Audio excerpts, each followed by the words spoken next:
English is my master language, and Chinese is my second, or rather my fourth or fifth language. So you will forgive me if I elaborate my ideas in English, and I will assume that most people will understand what I've said in English, and so my Chinese speech will be directed at the Chinese-speaking Singaporeans.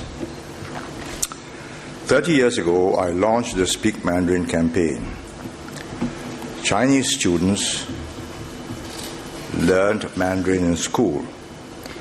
Unfortunately, they used to speak dialects amongst themselves, at home, and with their friends.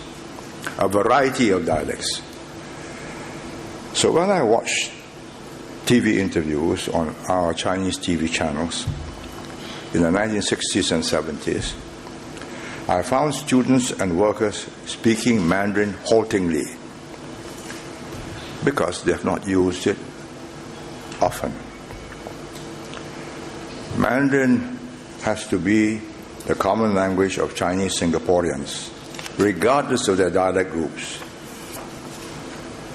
If we had left as a government the people to carry on with their language habits undirected, today Chinese Singaporeans will be speaking an adulterated mixture of Hokkien and Teochew, because that was the majority population that understood these two languages.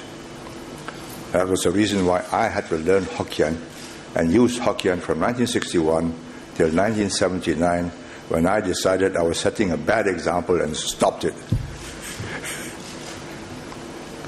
To effectively promote Mandarin, we had to do some drastic things. So we closed down all dialect programs on radio and TV from 1979, except for one news channel in all dialects at 8 p.m. for those of the older generation who did not understand Mandarin. But over time, the older generation learned to understand Mandarin without being able to speak it, and that's good enough. As I said, I was setting a bad example, making speeches in Hokkien in the 1960s and 70s, because it reached the largest number of Singaporean Chinese. From 1979, 30 years ago, I launched the Speak Mandarin campaign and stopped speaking Hokkien and switched to Mandarin.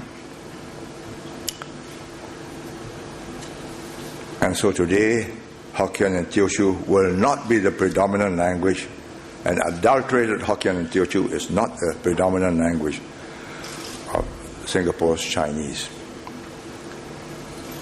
The value of a language is its usefulness. Usefulness not just in Singapore, but in the wider world. If you speak Hokkien or Teochew or Cantonese or Hakka or Kehua or Hainanhua, you reach a few tens of millions in Fujian, Guangdong, Hainan, Xiantou, maybe if you speak Cantonese, you get by in Hong Kong. That's a Hong Kong problem. But with Mandarin, you can speak and be understood throughout China, because the Chinese have moved from hundreds of different pronunciations of the Chinese into Putonghua. They don't call it Guoyu because then you slight those dialects that were not chosen as the standard. So they said Putonghua, the common language. As a result, it is now the main language of Chinese that the world recognizes.